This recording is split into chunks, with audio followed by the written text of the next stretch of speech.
Let us actually see how we can use this method and find the integral. Let me show you some shortcuts.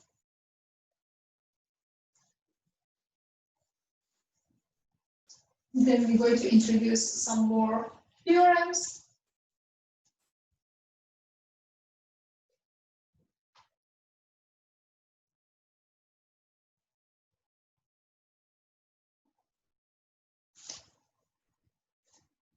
Five point 3 and 5.4. So one of the most important theorems in calculus is fundamental theorem of calculus. So this is important theorem. Remember that the fundamental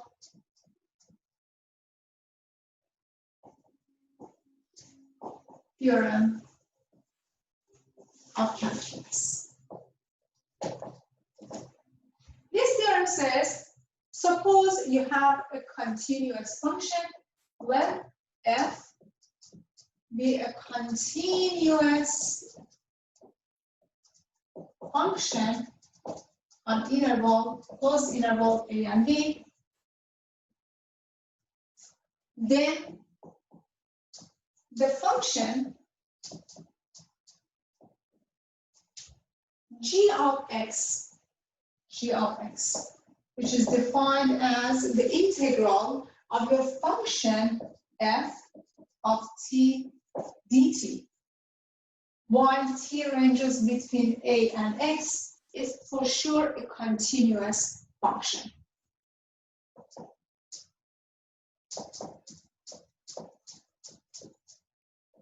On a and b.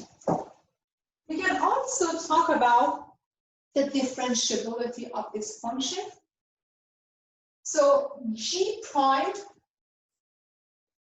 of x, we can take the derivative of both sides, g prime of x, which is the derivative of the integral. And officially, you can say that if you have a continuous function, the derivative and integral, they are opposite of each other, and they cancel out each other. Is equal to f of x. The derivative of g is equal to f of x. This is called the fundamental theorem of calculus. It's sometimes they refer to it as part 1.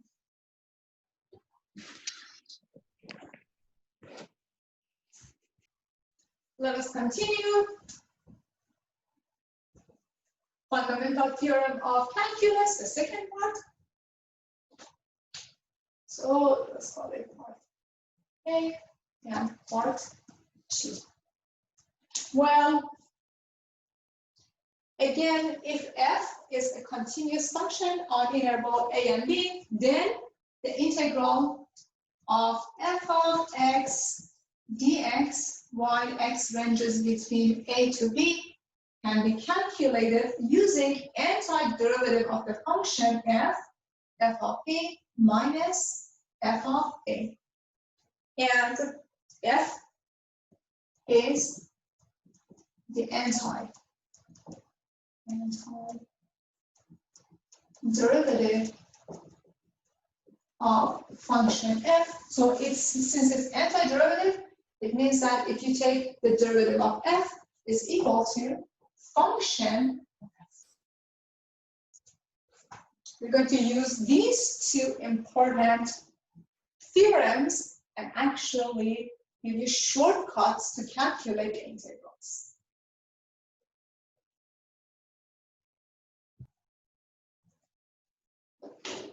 Perfect.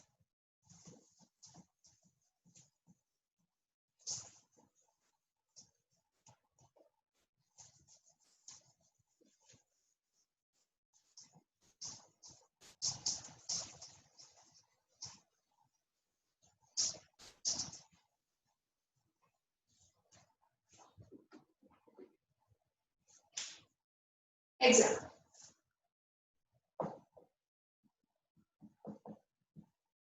So in the first example, it's says, hey, evaluate this integral. Integral of dx over x, while x ranges between 3 to 6. Perfect. Okay. So what is this guy? This is actually the integral 3 to 6, 1 over x times dx.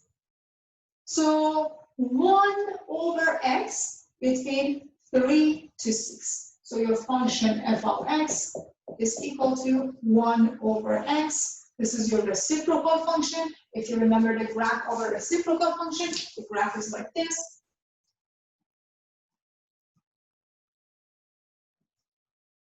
And since it's between 3 to 6, it is the second part of the graph on the right-hand side, and we know that it's continuous. It's a nice function. So the fundamental theorem of calculus says that, hey, for sure you can find your function f of x such that the derivative of f is equal to f.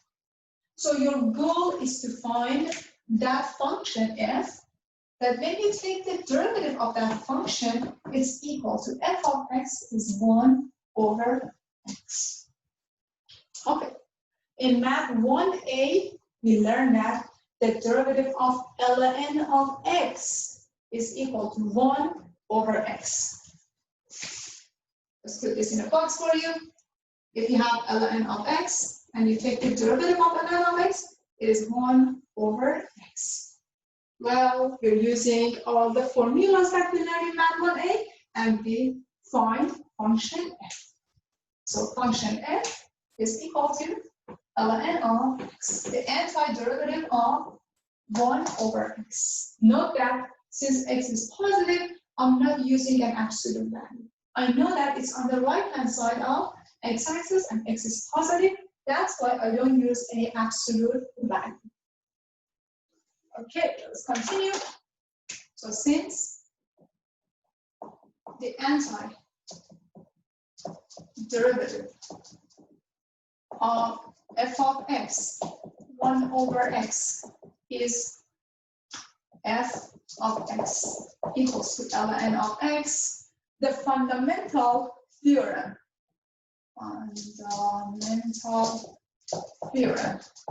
of calculus says that, okay, the integral of a to b of f of x dx is f of b minus f of a. So you have all the information that we need. We just need to plug them in. The integral of 3 to 6 of function f 1 over x dx is equal to, what is f? F is ln. Ln of b. My b is 6. It's ln of 6 minus ln of 3. Okay? We're done with calculus part. The rest is just algebra. You can simplify this guy. Remember that when you have ln of b minus ln of a, this is ln of b divided by a. So you can simplify this. You get ln of 6 divided by 3, or ln of 2. The integral of 1 over x dx, while x ranges between 3 to 6, is ln of 2. This is this guy here. Let me use a different color for you.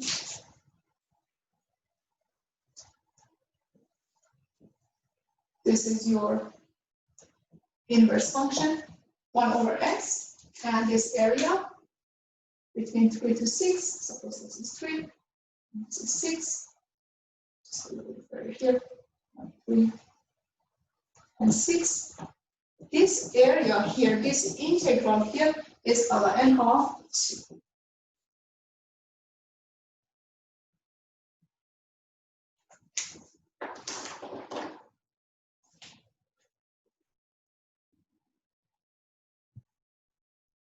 Let us continue. Another example for you.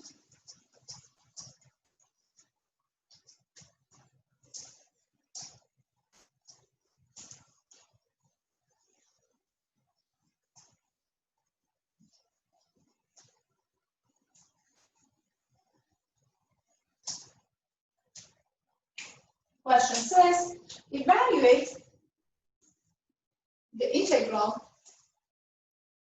of, let's see, cosine x dx while it ranges between 0 to pi over 2.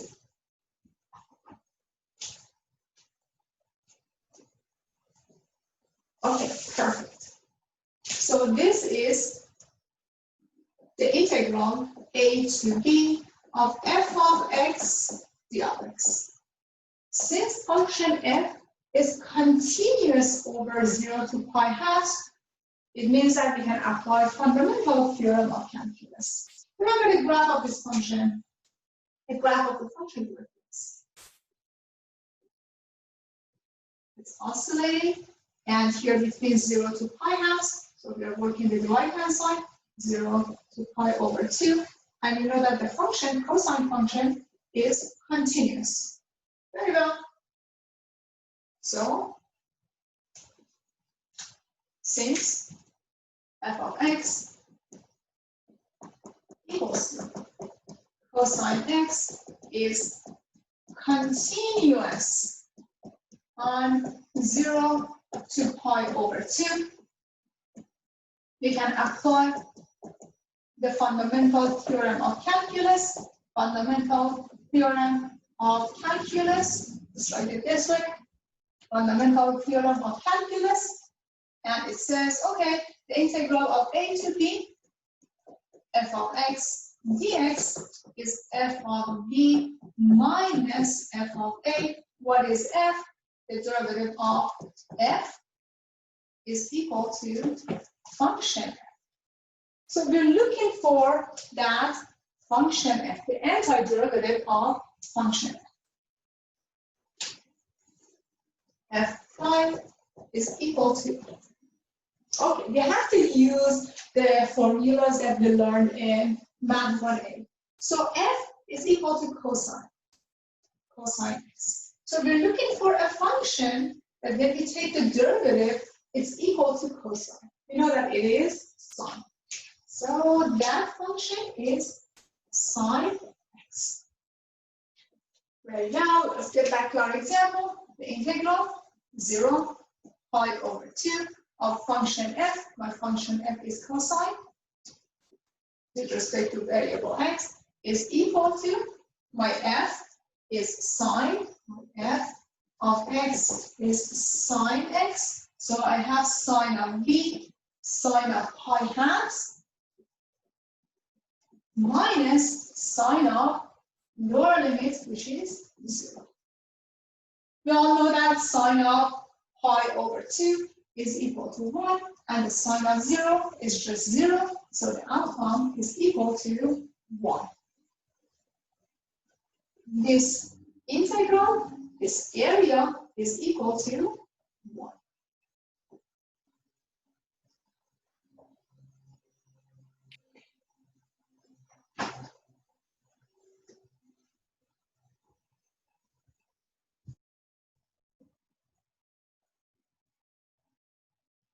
Okay, now let us go over all important shortcuts and formulas about antiderivatives that you need to know to be successful in this class, next calculus, and multivariable calculus.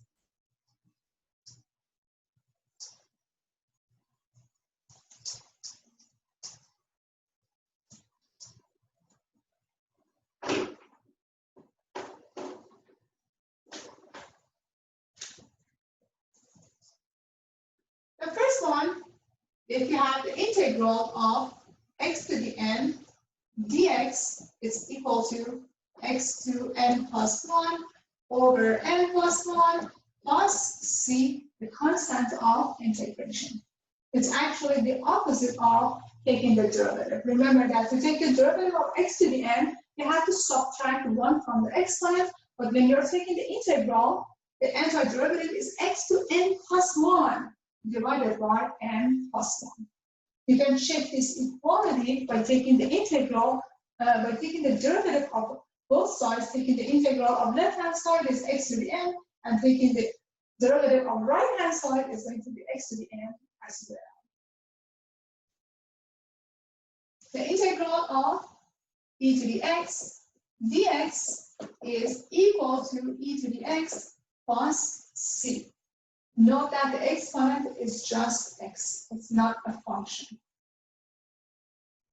In general, the integral of 1 over x dx is equal to ln of absolute value of x plus constant of integration. When you're working with 1 over x, don't forget to use absolute value. If you're sure that it's on the right-hand side of x-axis, if you're sure that the domain is positive, you can get rid of the absolute value. But in general, we need absolute value.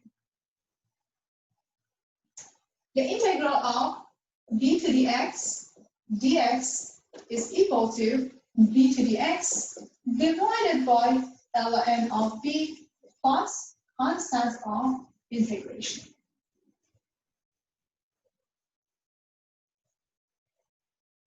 The integral of sine x dx is equal to minus cosine of x plus constant of integration, but the integral of cosine is equal to sine. Sine x plus constant of integration.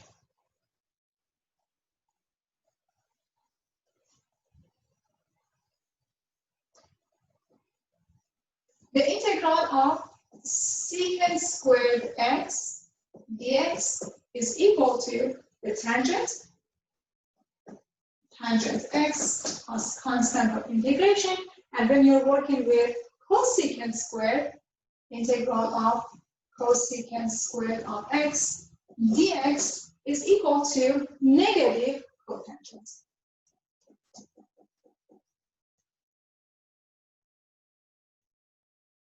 The integral of secant tangent, secant times tangent dx is equal to secant, and the integral of cosecant times cotangent x is equal to minus cosecant.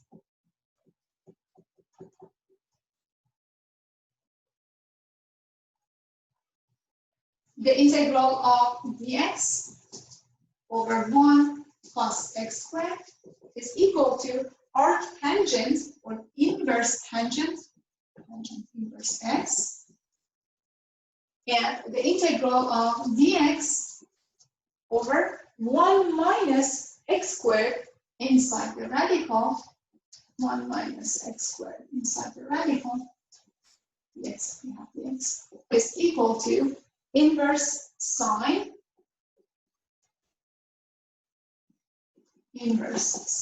of x plus constant of integration. Important formulas, but you need to know each of them.